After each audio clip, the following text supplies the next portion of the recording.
아버지, 솔직히 말씀드려서 저희 결혼식 비용이 얼마나 들어갈지 계산해봤어요. 최소 1억은 필요할 것 같은데 얼마나 도와주실 거예요? 너 지금 무슨 말을 하는 거냐? 어머, 아버님. 왜 그렇게 놀라세요? 당연히 자녀 결혼 자금은 부모님이 마련해 주시는 거 아닌가요? 제 친구들 결혼할 때도 다들 시댁에서 해주시던데. 맞아요, 아버지. 요즘은 다들 그렇게 한다고 하더라고요. 그리고 아버지 그동안 월급은 다 잘 모아두셨죠? 어머니 돌아가시고 혼자 사시면서 그래도 꽤 모으셨잖아요.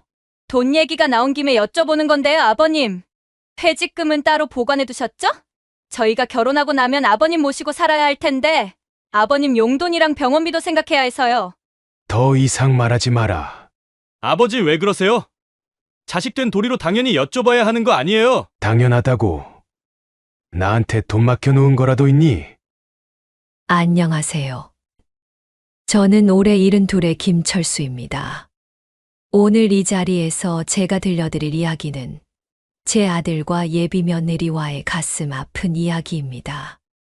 40년간 한 회사에서 성실하게 근무하며 가정을 일구었고 5년 전 아내를 하늘나라로 먼저 보내고 혼자 살고 있습니다. 그동안 아들 하나 키우는 게 제 삶의 전부였습니다.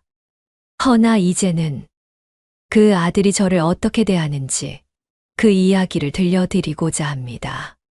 아들이 처음 결혼한다고 했을 때는 정말 기뻤습니다. 제가 홀로 된 후로 늘 걱정이 되었거든요. 우리 아들은 언제 좋은 짝을 만날까 하면서 말이죠.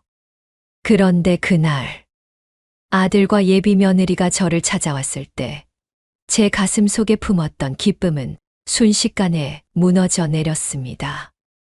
아버지, 결혼식장도 알아보고 왔어요. 신라 호텔이 괜찮더라고요. 날짜도 잡아놨습니다. 벌써. 아직 상견례도 안 했는데. 아버님, 요즘은 다들 이렇게 빨리 진행한대요. 그리고 신혼집도 받았어요. 43평형 아파트인데 위치가 정말 좋더라고요. 43평이라고. 너희가 감당할 수 있겠니? 그러니까 말씀드리는 거죠, 아버님. 아버님 퇴직금이랑 적금. 그동안 좀 모아두신 거 있으시죠? 그 순간 제 귀를 의심했습니다. 제가 40년간 일하며 모아둔 돈을 마치 자신들의 돈인 양당연하게 요구하는 모습에 가슴이 무너져 내렸습니다. 아버지, 어머니 돌아가시고 혼자 사시면서 생활비도 많이 안 드셨을 텐데 그동안 월급이랑 퇴직금 다 어디에 쓰신 거예요? 은행에 적금도 들어 놓으셨다고 하셨잖아요. 저희가 얼마 전에 은행에서 알아보니까 계속 들고 계시던데요. 너희가 무슨 권리로 내 통장을 조회했니? 아니, 그게 아니라 주거래 은행에 갔다가 우연히 알게 됐어요. 제 손이 떨리기 시작했습니다. 아내와 함께 어렵게 모아온 돈 아내가 마지막으로 남긴 말이 생각났습니다. 여보, 우리 돈은 철수 결혼할 때 써요. 하지만 당신, 노후도 꼭 챙기세요. 아버지, 왜 말씀이 없으세요? 혹시 벌써 그 돈을 다 써버리신 건 아니죠? 너는 지금 돈이 그렇게 중요하냐? 당연하죠. 요즘 세상에 돈 없이 어떻게 살아요? 아버지도 아시잖아요. 저희가 결혼하고 아이 낳고 살려면 얼마나 빠듯한지. 그럼 너희 둘이 벌어서 살면 되지 않겠니? 아버지, 어떻게 그런 말씀을 하세요? 부모가 도와주는 게 당연한 거 아닌가요? 그 순간 제 머릿속이 하얘졌습니다. 제가 그동안 어떻게 키웠길래 이런 아들이 되었을까요? 저는 그날 밤 잠을 이루지 못했습니다. 아들의 모습이 자꾸만 떠올랐기 때문입니다. 그 아이가 처음 걸음마를 배울 때 서툴게 한 발자국을 내딛던 그 작은 발. 혹시나 다칠까봐 늘 뒤에서 지켜보던 그 시절이 떠올랐습니다. 여보, 우리 아들 너무 잘 크고 있죠? 그럼 우리 아들처럼만 커봐. 속 썩을 일은 이절없다니까. 문득 아내와 나눴던 대화가 생각났습니다. 철수가 이번에도 1등 했대요. 우리 아들, 누구 닮아서 이렇게 똑똑한가 몰라요. 아내는 항상 아들 자랑이 끊이질 않았죠. 그런데 지금 그 아들이 저를 보는 눈빛은 차갑기만 합니다. 아버지, 제가 알아본 바로는 요즘 결혼식 비용이 보통 1억은 든다고 하더라고요. 거기다 신혼집 보증금이 5억 정도요. 아버지께서 좀 도와주셔야 할 것 같은데 도와주실 거죠? 내가 너 키우느라 돈 한 푼 안 쓰고 살았는데 이 애비한테 이렇게까지 돈돈거려야겠니? 아버지, 그건 부모의 의무잖아요. 저도 나중에 제 자식한테 당연히 해줄 거라고요. 너희 둘 다 일은 하고 있잖니. 너희 상황에 맞게 차근차근 시작해. 그래야 탈이 없어. 아이고, 아버님. 저희 월급으로는 생활비 겨우 나가요. 게다가 결혼하면 아기도 가져야 하고, 교육비도 생각해야 하고 아버님이 안 도와주시면 저희는 애도 못 낳아요. 제 마음 한켠이 찢어지는 것 같았습니다. 아들 뒷바라지 하느라 허리 휘도록 일했던 날들. 야근할 때면 도시락 싸들고 회사로 찾아오던 아내. 그 모든 것이 우리 아들 잘 되라고 한 일이었는데 어쩌다 이렇게 된 걸까요? 아버지, 사실 어머니 돌아가시고 나서 아버지 혼자 사시잖아요. 그동안 들어온 보험금도 꽤 되실 텐데 왜 자꾸 못 도와준다는 말만 하시는 건데요? 순간 제 심장이 멎는 것 같았습니다. 아내가 떠난 후에 그 고통을 알기나 할까요? 매일 밤 빈자리를 더듬으며 울었던 날들을. 그런데 보험금이라니. 엄마 죽음을 돈으로밖에 생각을 안 하다니요.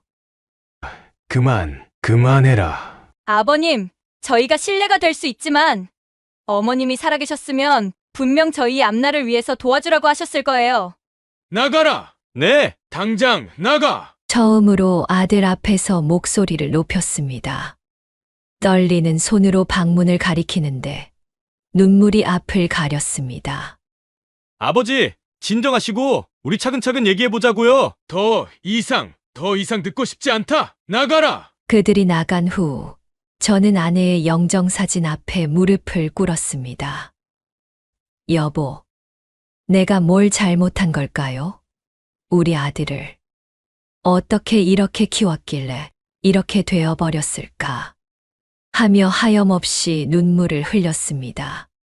그날 이후 저는 일주일 동안 아들의 연락을 받지 않았습니다. 제 마음은 무거웠지만 그래도 아들이 자신의 잘못을 깨닫고 돌아올 거란 기대가 있었습니다. 열흘쯤 지났을까 아들이 반성했기를 바라는 마음으로 전화를 받았습니다. 하지만 그건 제 오산이었습니다. 아버지, 처가 쪽에서 자꾸 물어보시는데 결혼 비용 준비는 어떻게 하실 건지 답을 해주셔야 할 것 같아요. 그게 지금 열흘 만에 전화해서 할 말이냐? 아버님, 저희가 지난번에는 좀 예의가 없었던 것 같네요. 그래도 이건 현실적인 문제니까 아버님께서도 이해 좀 해주세요. 얼마면 되겠니? 네, 너희가 바라는 금액이 얼마면 되겠느냐고! 네, 아버님. 신혼집 보증금이 5억이고 결혼식이 1억. 거기에 신혼가구랑 신부 예물, 예단까지 하면 총 7억이요, 아버님. 다른 집들은 10억씩 해준다더라고요. 저희는 검소하게 준비하려고요. 순간 머리가 어지러웠습니다. 40년을 일했어도 그만한 돈을 어떻게 마련할 수 있단 말입니까? 미안하다! 아버지는 그만한 돈 없다! 아버지, 설마 정말 그동안 모아두신 게 없으신 거예요? 어머니, 보험금은요? 퇴직금은요? 그건 병원비로 다 썼다! 병원비요? 아버님 어디 아프신데요? 저희가 아버님 병원 가시는 거 본 적도 없는데 무슨 말씀이세요? 가슴이 찢어지는 것 같았습니다. 아들의 유학 준비에 방해될까봐 아내가 암 투병을 하는 3년이라는 시간 동안 마지막 순간까지 아들에게 알리지 말라던 아내의 부탁을 지켰습니다. 그런데 그 비밀을 아들 결혼자금 때문에 털어놓게 됐습니다.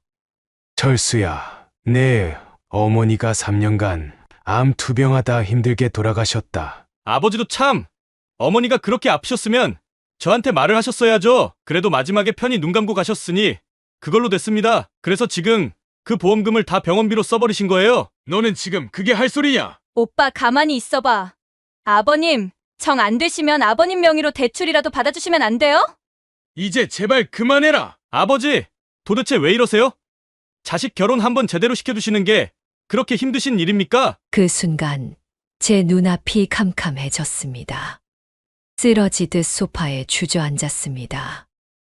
아내가 떠나고 혼자 묻어두었던 모든 아픔이, 가슴 속 깊이 숨겨두었던 모든 절망이 한순간에 몰려왔습니다. 쓰러지듯 앉아있는 제 모습을 보고도 아들과 예비 며느리는 계속해서 말을 이어갔습니다. 아버님, 저희가 알아보니까 노후에는 실버타운이 좋다고 하더라고요. 아버님 연금으로도 충분히 가실 수 있어요. 그만! 아니면 시골에 있는 요양원은 어떠세요? 비용도 더 저렴하다고 공기도 좋잖아요. 너희들, 내가 뭘 그렇게 잘못했니? 떨리는 목소리로 입을 열었습니다. 40년이라는 세월이 주마등처럼 스쳐 지나갔습니다. 내가 중학교 때 학원비 못 낼까 봐 야간 택시 운전까지 하고, 내가 대학 갔을 땐 등록금에 유학비 마련하려고 퇴직금 털어 치킨집 했다가 망해서 내 어머니가 새벽부터 포장마차 나가고, 이런 상황 뻔히 알면서 지금 계속 돈돈거리는 이유가 뭐냐? 아버지, 그건 다 옛날 얘기잖아요. 지금은 상황이 다르죠. 옛날 얘기?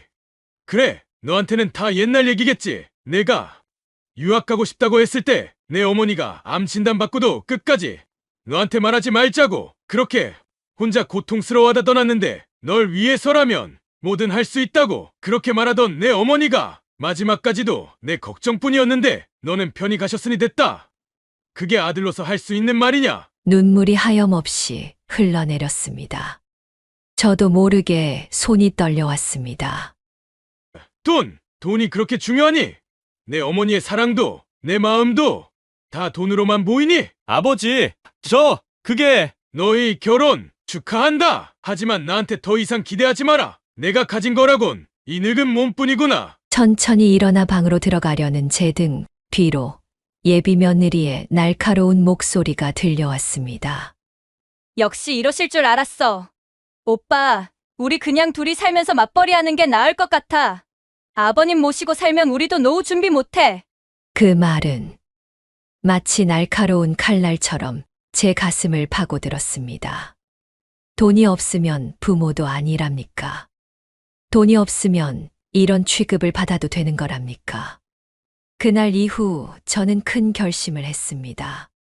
아내가 남긴 보험금과 제 퇴직금, 그동안 모아둔 적금을 정리했습니다. 한 달 만에 찾아온 아들의 모습은 조금 달라져 있었습니다. 아버지, 정말 죄송합니다. 제가 잘못했어요. 그동안 어머니가 그렇게 아프셨는데 전 아무것도 몰랐네요. 이제 와서 나한테 사과해봐야 무슨 의미가 있냐? 여기 내 명의로 된 통장 하나 만들어 왔다. 여기 있는 돈이 전부다. 네? 아버지, 이게 무슨... 너희가 그토록 원하던 거 아니냐? 내가 가진 돈이 얼마인지. 자, 이제 봐라. 떨리는 손으로 통장을 넘겼습니다. 통장을 열어본 아들의 얼굴이 굳어졌습니다. 아버지, 이게 다인가요? 그래, 이게 다다. 3,800만 원이요? 네, 어머니 병원비로 보험금 다 썼고, 퇴직금은 내 유학 보내면서 정리됐지. 적금도 매달 이자 내느라 해약했고, 이게 내가 가진 전부다. 말도 안 돼. 이제 알겠지? 내가 바라는 그 큰 돈, 내가 줄 수 없는 이유를. 아들은 한동안 말이 없었습니다. 그저 통장을 바라보며 굳어있던 아들은 이내 고개를 들었습니다. 죄송해요, 아버지. 하지만 그 돈이라도... 가져가라. 네. 이 돈 전부 내가 가져가라. 대신 나는 이제 너희들한테 더 이상 신경 쓰지 않을 테니 너희도 나한테 기대하지 마라. 아버지. 네, 어머니가 마지막으로 남긴 돈이야. 이제라도 그 마음을 헤아려 주길 바란다. 아버님, 정말 이러실 거예요? 그래도 저희가 모실 테니. 예비 며느리의 말이 달라진 것을 보며 쓴웃음이 났습니다. 제가 가진 돈을 모두 준다고 하니 갑자기 저를 모시겠다고 하는 것이. 괜찮다. 이제 너희 살 길은 너희가 찾아라. 아버지, 그래도 이제 그만 가거라. 그렇게 저는 제가 가진 전부를 내어주기로 했습니다. 돈을 위해 찾아왔던 아들에게 역설적이게도 돈을 주면서 관계의 끝을 고하기로 한 것입니다. 일주일 후 저는 작은 원룸으로 이사를 했습니다. 아들에게 모든 돈을 주고 나니 더 이상 큰 집에서 살 수가 없었습니다. 월세 30만 원짜리 반지하 원룸. 이게 제가 선택할 수 있는 최선이었습니다. 짐도 별로 없었습니다. 아내와 함께 쓰던 물건들은 대부분 정리했습니다. 그저 아내의 영정사진과 몇 가지 옷가지들. 평생을 살아온 집을 비우는데 짐이 고작 트렁크 하나였습니다. 여보, 이제 나도 당신처럼 홀가분해졌네. 반지하 원룸에서의 생활이 시작됐습니다. 연금으로 월세를 내고 나면 생활비는 빠듯했지만 마음만은 이상하게 편안했습니다. 한 달이 지나고 두 달이 지나고 어느 날 문득 휴대폰을 보니 아들의 결혼식 날짜가 다가오고 있었습니다. 초대장은 오지 않았습니다. 아마도 제가 준 돈으로 결혼식을 올리겠지요. 결혼식 당일 저는 아들의 모습을 멀리에서나마 보고 싶어 예식장 뒤편에 숨어서 아들의 모습을 지켜보았습니다. 턱시도를 입은 아들의 모습이 눈부시게 멋져 보였습니다. 하객들 사이에서 신랑 아버님은 어디 계신 거야? 라는 말들이 들렸습니다. 아들은 누가 알아챌까 무서운 사람처럼 아버지가 갑자기 편찮으셔서 참석을 못하셨다고 둘러대더군요. 거짓말로라도 저를 감싸주는 아들의 목소리를 들으며 저는 조용히 그 자리를 떠났습니다. 결혼식 날로부터 3개월이 지났습니다. 제가 그들에게 준 3,800만 원은 결혼식 비용으로 쓰였다고 합니다. 그런데 어느 날 낡은 반지하 원룸 문을 두드리는 소리가 들렸습니다. 아버지, 계세요? 웬일이냐? 아버지, 저희가 부탁드릴 게 있어서요. 아들과 며느리의 표정이 심상치 않았습니다. 아버님, 솔직히 말씀드릴게요. 저희가 알아보니까 아버님 연금이 매달 280만 원씩 나온다던데 뭐라고? 너희가 어떻게? 은행에 아는 분이 계셔서요. 거기다 어머님 보험금도 3억이 넘게 나왔다면서요? 그걸 다 어디에 쓰신 거예요? 이미 모든 걸 다 준 후인데도 아직도 제게 무언가가 남아있을 거라 생각하는 모습에 가슴이 미어졌습니다. 네, 어머니 병원비로 다 썼다고 했잖니. 거짓말이죠? 그렇게 큰 돈을 병원비로만 쓸 리가 없잖아요. 분명 어디 숨겨두신 거예요. 아버님, 저희 집 대출이자가 너무 높아서 힘들어요. 아버님이 좀 도와주세요. 나가라. 네? 더 이상 볼 일 없다. 나가거라. 아버지, 이럴 수 있어요? 자식이 이렇게 어려운데 어려운 건 나도 마찬가지다. 보다시피 반지하에서 살고 있지 않니? 아이고, 아버님도 참. 이런 곳에서 사시니까 저희가 더 걱정되죠? 저희 집으로 오세요. 방도 있는데. 그래서 내 연금을 가로채겠다는 거냐? 순간 며느리의 표정이 굳어졌습니다. 아버님, 너무하시네요. 저희가 아버님을 모시겠다는데. 됐다. 너희 속내는 이미 다 보였다. 아버지, 진심으로 걱정돼서 그러는데 이런 반지하에서 사시다가 건강이라도 나빠지시면 제가 웃음을 터뜨렸습니다. 쓸쓸한 웃음이었습니다. 걱정돼서 내가 아프면 너희가 병원비라도 대줄 것처럼 말하는구나. 그야 당연히. 아버님이 돈만 좀 도와주시면.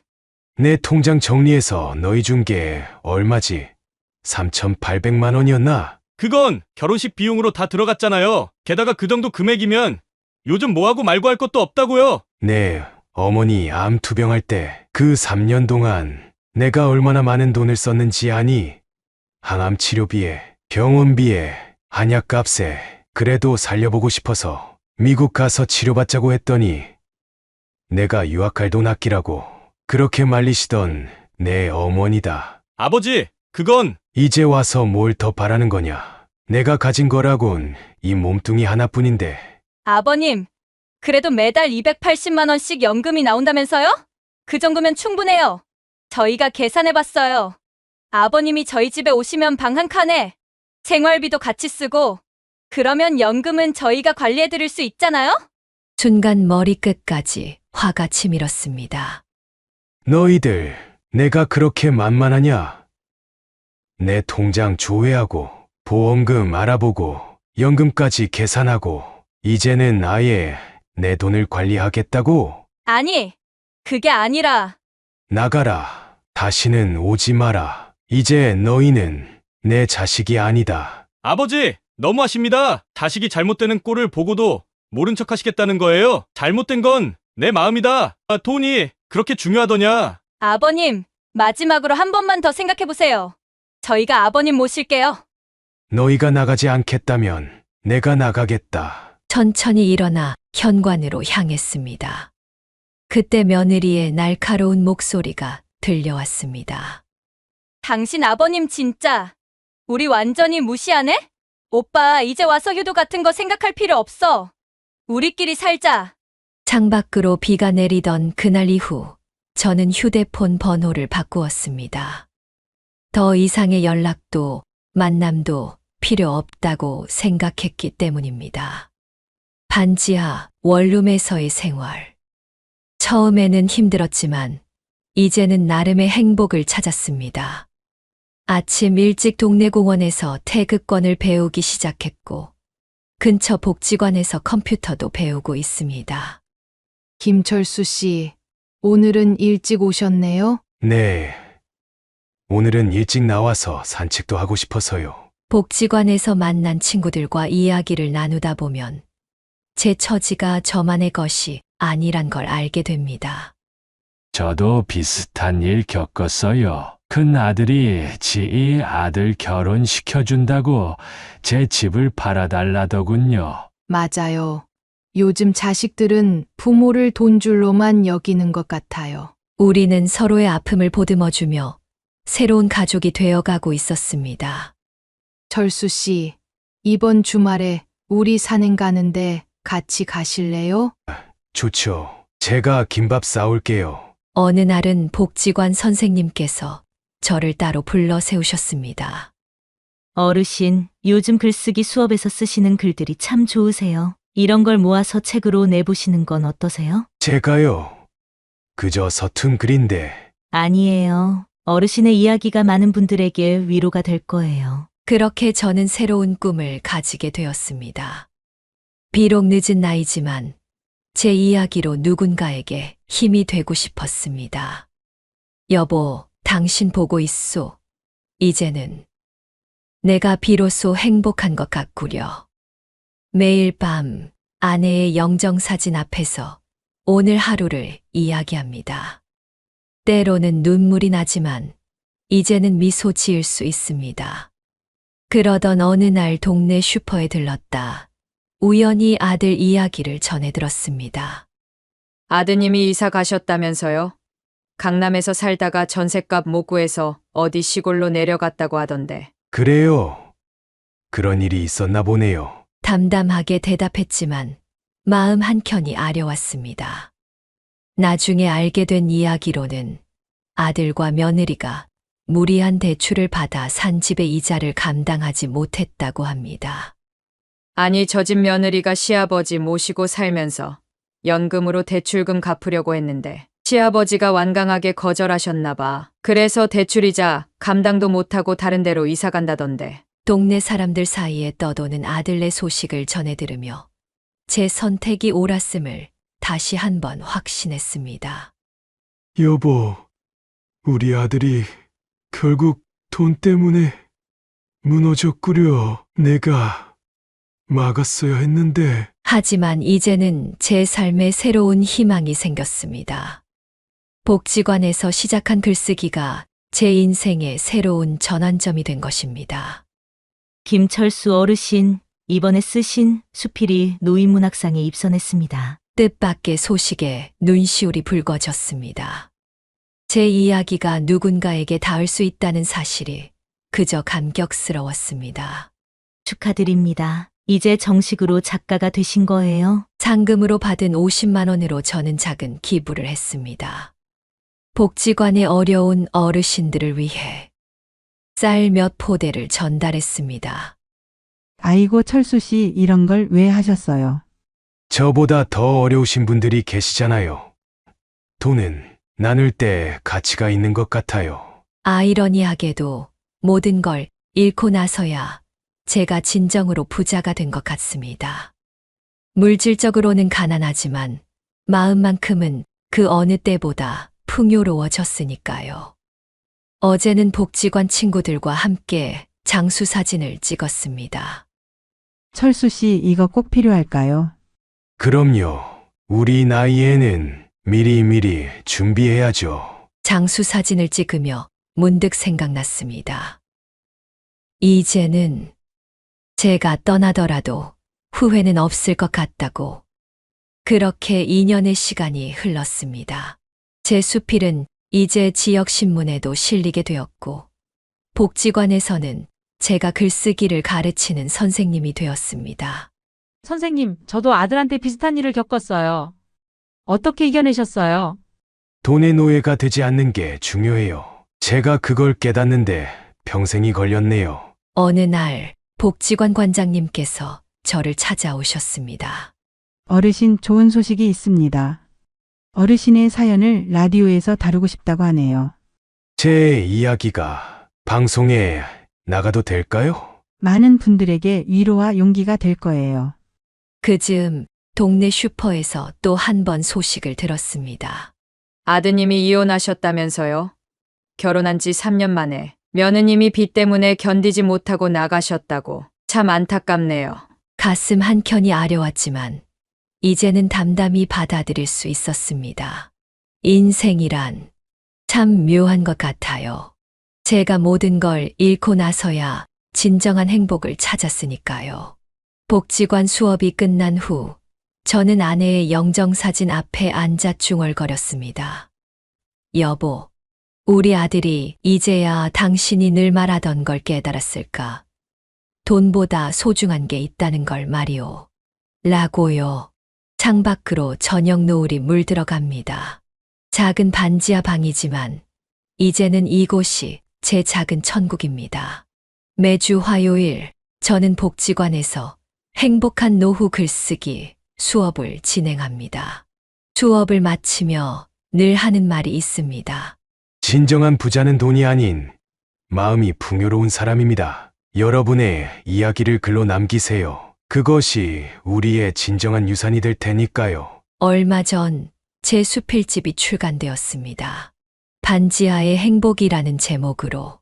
글이 많이 팔리지는 않았지만 읽어주신 분들의 마음은 깊이 울렸나 봅니다. 아버님의 글을 읽고 많이 울었습니다. 저도 자식들에게 돈만 요구받아서 힘들었거든요. 철수 선생님 덕분에 용기를 냈어요. 저도 이제 자식들의 무리한 요구를 거절했답니다. 그러던 어느 날 아들과 마주쳤습니다. 아버지, 정말 아버지 맞으시죠? 복지관 앞에서 우연히 마주친 아들의 모습은 많이 초라해져 있었습니다. 그동안 잘 지냈니? 아버지, 제가 너무 잘못했습니다. 들었다. 이혼했다면서. 네, 돈 때문에 모든 게 무너졌어요. 아버지 말씀이 옳으셨어요. 돈이 전부가 아닌데. 아들의 눈에서 눈물이 흘러내렸습니다.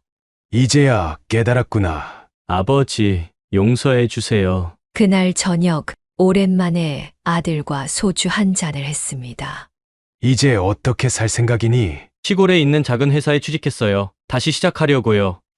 그래, 늦지 않았다. 인생은 다시 시작할 수 있는 거니까. 아들이 떠난 후 아내의 영정사진 앞에 앉았습니다.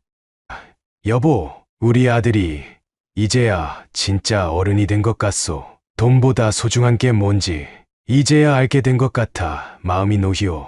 이제 저는 매주 한 번 아들과 통화를 합니다. 그리고 제 수필집은 조용히 하지만 확실하게 많은 이들의 마음에 닿고 있습니다.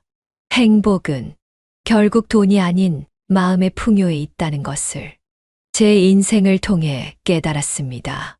어느덧 저는 75이 되었습니다. 반지하 원룸에서의 생활도 4년이 되어 갑니다.